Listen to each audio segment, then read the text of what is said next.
It has been over 20 years since I last saw the town of Wren Hollow, and I have no intention of ever returning.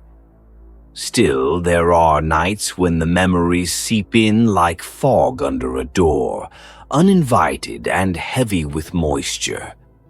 I remember the long, quiet fields rolling beyond the borders of the town, the constant buzz of insects at dusk, and the narrow, cracked sidewalks that ran like veins through the town square. Sometimes I miss those things, but mostly I try not to remember. What I do remember, what I cannot forget, is the Painted Pavilion. It arrived when I was 12, at the height of summer. We were free from school, running half wild through the streets with no other goal than to escape boredom. Wren Hollow wasn't the kind of place to attract much interest. No mall, no cinema, not even a decent arcade. Our biggest excitement came from the flea market every third Sunday, where Mr. Stram's taxidermy booth always gave us the creeps. So when the flyers showed up, they were like dropped treasure maps, slick, waxy paper printed in full color, something almost unheard of in our town. They were taped to telephone poles, slid under doorsteps, stuck between mailboxes.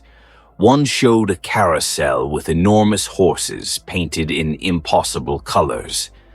Another, a woman with 6 arms juggling fire. But the most common one was simple, a black and white tent striped like a peppermint stick beneath a crescent moon. One night only, a show you'll never forget. The Painted Pavilion. It was to be held in the orchard just beyond the old mill, the one nobody used anymore. We didn't know who had given permission or if they even needed it. My mother thought it was some bohemian thing from the city. My father didn't care, as long as it didn't get in the way of his nightly bottle. Me and my friends, Nathan, Eric, and Jules, were immediately obsessed. The orchard was a 10-minute walk past the last row of houses, through a broken fence and a patch of bramble. When we got there the day of the flyer, the field was empty. But the next morning, a tent stood at the center of the orchard, huge and striped, just like in the flyer. None of us saw it go up. That afternoon, a small crowd gathered at the orchard fence. Some adults, mostly kids. The pavilion didn't look like a regular tent. It shimmered. That's the only way I can describe it. The red stripes were too red, the white too clean. It looked painted into the world, not built in it. As we stood staring, a short man in a green waistcoat came out from the flap. He didn't say a word. He stuck a sign into the dirt. Showtime 9 p.m., no entry after darkfall. We were buzzing with excitement. Jules kept saying he'd heard of it before. Something about a traveling troupe that never stayed in one place. Eric thought it was some avant-garde European theater thing. Nathan didn't care what it was. "We're going," he said. "We have to." He was our ringleader. Even when he was wrong, we followed him. That night was no different. I remember how strange the orchard looked under the dying sun. The trees seemed taller, the shadows between them deeper. The pavilion pulsed in the gloom like a heart. A wide ring of paper lanterns encircled it, glowing faintly green, each suspended on impossibly thin strings. We weren't the only ones there. About 50 people had shown up, most from out of town, as if they'd followed the pavilion here. There were no tickets, no admission, just a yawning entrance flap and a low, keening tune spilling out from within. Something played on strings, but wrong. Off-key, unsettling. We entered together. Inside, the air was dense with incense and the bitter scent of rust. Rows of crimson velvet chairs formed a perfect circle around a recessed stage. The ceiling was impossibly high, vanishing into blackness. I remember thinking, this tent is bigger inside than out. But before I could say anything, the lights dimmed. The show began. It started with a contortionist, a pale woman whose joints bent too far, her bones clicking like wind chimes. Then came a juggler, blindfolded, juggling knives that sang as they spun. A trio of twins emerged next, joined at the arms, dancing in perfect grotesque synchrony. And all the while the music played, sour and sharp, winding its way under our skin. None of the performers ever spoke, not a single word. They smiled, their eyes painted black. Their faces were wrong, mask-like, hollow.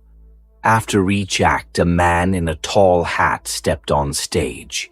He held a cane topped with a glass orb, and when he tapped it to the stage, the performer who had just finished would vanish in a cloud of paint, thick, oily droplets that splashed and soaked into the wood. We applauded, unsure why. Then came the final act. The man with the cane spoke at last, his voice thin and cold. "Now, we call for one." The lights turned toward us. "One among you, a soul to be painted." There was a ripple of nervous laughter. Someone clapped awkwardly. Then we heard it, a low hum, almost mechanical. The seats began to vibrate. I looked at Nathan. He was staring forward, unblinking. Jules was gripping the arms of her chair, knuckles white. Eric's mouth hung open, slack. A beam of light descended and settled on me, and I stood. I don't remember doing it. My legs moved on their own. My hands hung useless at my sides. I tried to scream, but my mouth filled with the taste of turpentine. As I walked to the stage, the performers emerged from the shadows. They encircled me. The man with the cane touched the orb to my chest. And then Nathan screamed. He tackled me from the side, knocking us both out of the circle. "Run!" he shouted, but his voice was wrong, warbling and echoed. He shoved me toward the edge of the pavilion, and I didn't stop. I didn't look back. I ran until the orchard disappeared behind me, and Wren Hollow's faint streetlights came into view.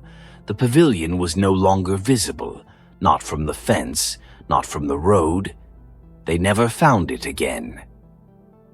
3 children disappeared that night, Nathan, Eric, and Jules. The town was in uproar for weeks, search parties scouring every field, every basement, every attic. But nothing ever turned up. People began to whisper about a cult. Others said the kids had run off. The orchard was cut down 2 years later and replaced with a storage facility. I said nothing. How could I? What would I have told them? That a man with a cane tried to turn me into a painting? That the tent swallowed my friends? That a boy's scream saved my life? No one would have believed it. I barely do. But I remember. And some nights I dream. I'm back inside the pavilion. The crowd is watching. The painted people grin. And somewhere in the shadows, my friends are still there, faces blank, eyes rimmed in black, slowly dripping into the boards.